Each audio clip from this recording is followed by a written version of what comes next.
Bismillahirrahmanirrahim. Assalamualaikum warahmatullahi wabarakatuh. Salam sejahtera bagi kita semua, salam. Pada kesempatan kali ini, Eldita akan membahas tentang materi pengelolaan arsip dinamis part 2. Materi ini didasarkan pada aturan yang pertama, Undang-Undang Nomor 43 Tahun 2009 tentang kearsipan. Yang kedua, Peraturan Pemerintah Nomor 28 Tahun 2012 tentang pelaksanaan Undang-Undang Nomor 43 Tahun 2009. Dan yang ketiga, Permendagri Nomor 78 Tahun 2012 tentang Tata Naskah Dinas di lingkungan Kementerian Dalam Negeri dan pemerintah daerah. Sebelum kita lebih lanjut membahas tentang pengelolaan arsip dinamis, teman-teman pejuang PPPK masih ingat materi yang pertama Eldita sampaikan dulu? Ya, tentang konsep dan teori kearsipan, di mana kegiatan kearsipan adalah kegiatan pengelolaan kearsipan yang meliputi 1. Pengelolaan arsip dinamis. Yang kedua, pengelolaan arsip statis. Ketiga, pembinaan kearsipan dan pengolahan. Dan yang keempat, penyajian arsip menjadi informasi. Pada kesempatan kali ini, kita akan membahas yang pertama terkait kegiatan kearsipan, yaitu pengelolaan kearsipan tentang arsip dinamis. Baik, teman-teman harus tahu terlebih dahulu tentang arsip dinamis. Apa itu arsip dinamis? Ya, arsip dinamis adalah arsip yang digunakan secara langsung dalam kegiatan pencipta arsip dan disimpan selama jangka waktu tertentu. Kegiatannya adalah 1. Penciptaan arsip. Penciptaan arsip terbagi atas 1. Pembuatan arsip dan yang kedua penerimaan arsip. 2 kegiatan dari penciptaan arsip ini harus berdasarkan tata naskah, klasifikasi arsip, sistem klasifikasi, keamanan, dan akses arsip.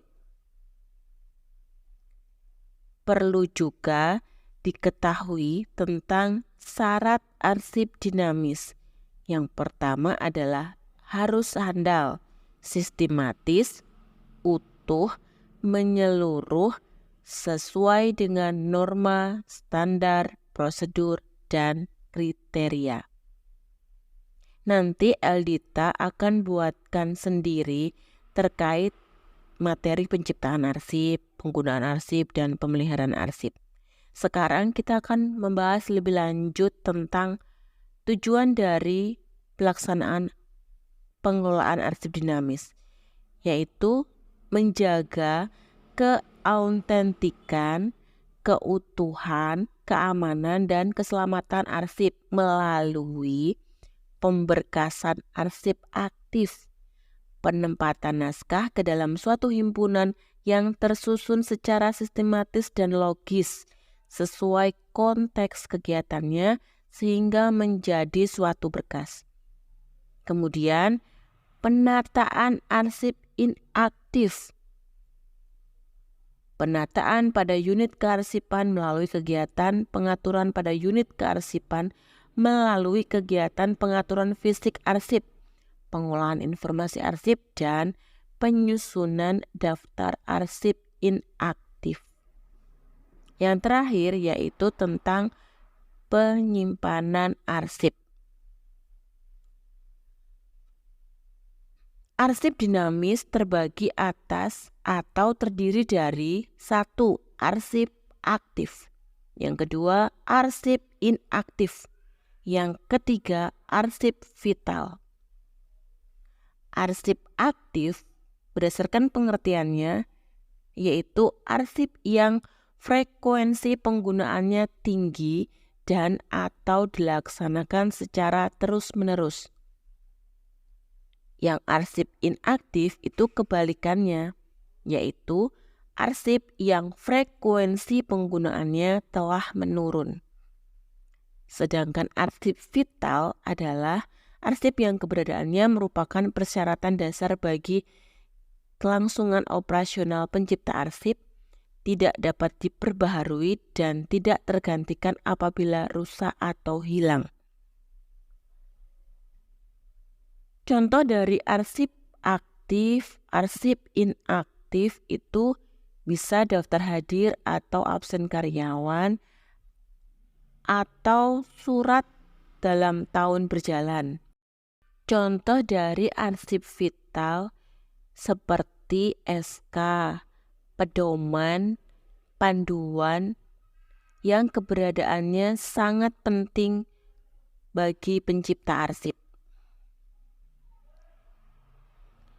Berbicara tentang arsip dinamis, berarti tidak bisa lepas dari tata naskah dinas, di mana tata naskah dinas dibagi menjadi tata naskah dinas masuk dan tata naskah dinas keluar. Kegiatan yang dilaksanakan oleh unit kearsipan dan tata usaha pengolah ini untuk tata naskah dinas masuk, di mana kegiatannya terbagi atas 5, yaitu ada pada bagian penerima, pengarah, pencatat, pengendali, dan penyimpan. Untuk bagian penerima, memiliki tugas atau kegiatan yaitu yang pertama, meneliti kebenaran alamat naskah dinas. Yang kedua, membubuhkan paraf pada bukti penerimaan. Ketiga, membuka sampul dan mengeluarkan naskah dinas dari sampul. Kemudian, mengikut sertakan sampul apabila alamat pengirim tidak tercantum pada naskah dinas. Yang kelima, meneliti kelengkapan lampiran. Dan yang keenam, menyampaikan naskah dinas pada pengarah. Kemudian, bagian pengarah nanti akan membaca naskah dinas dan mengklasifikasikan ke tata naskah penting atau biasa. Kemudian mencantumkan disposisi di kanan atas naskah dinas, menentukan kode klasifikasi dan indeks pada naskah dinas penting, dan yang keempat menyampaikan penting atau biasa pada pencatat. Pencatat memiliki kegiatan yaitu yang pertama memberikan nomor urut. Kemudian yang kedua mencatat naskah dinas penting ke kartu kendali. Kemudian yang ketiga mencatat naskah dinas biasa dan naskah dinas tertutup dalam lembar pengantar.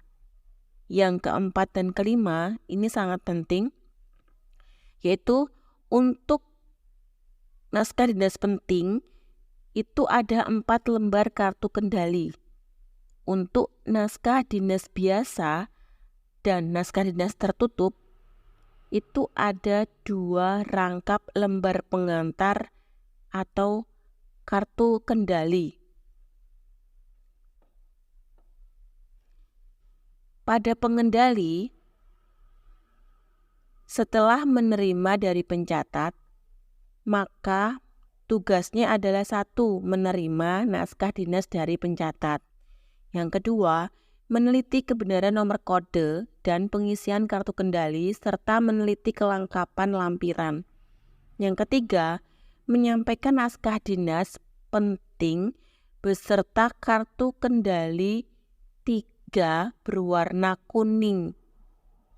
Maksudnya di sini adalah kartu kendali nomor 3 yang warnanya kuning dan lembar keempat berwarna merah kepada tata usaha pengolah. Yang keempat, menyampaikan naskah dinas biasa dan naskah dinas tertutup 2 rangkap lembar pengantar kepada tata usaha pengolah.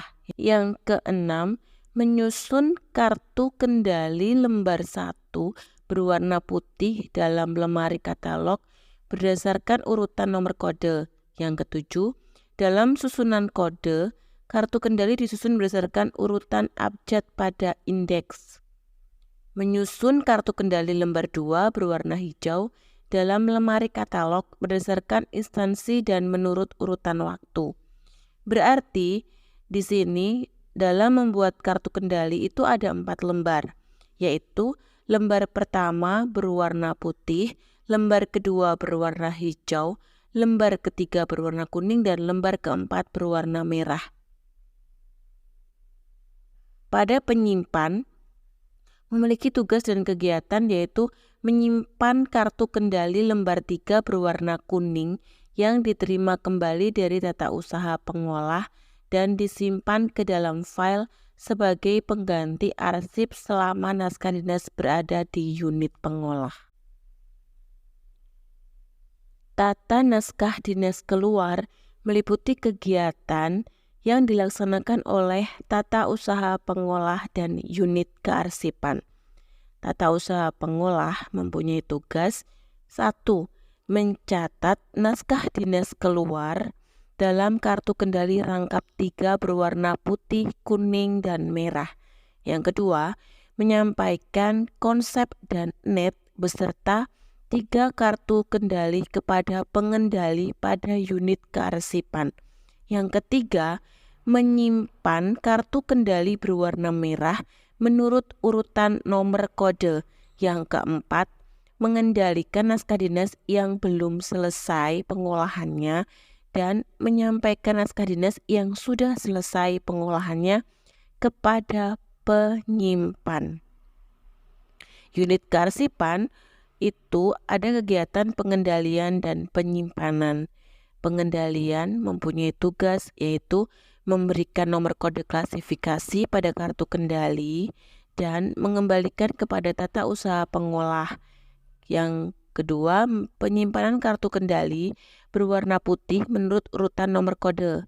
Yang ketiga, penyimpanan kartu kendali berwarna kuning berdasarkan nomor urut pada kartu kendali. Dan yang keempat, pengembalian kartu kendali berwarna merah kepada tata usaha pengolah.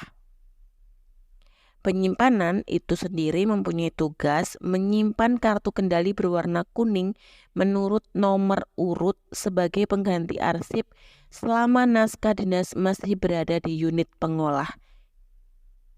Penyimpan juga mempunyai tugas menyimpan kartu kendali berwarna kuning menurut nomor urut sebagai pengganti arsip selama naskah dinas tersebut masih berada pada unit pengolah.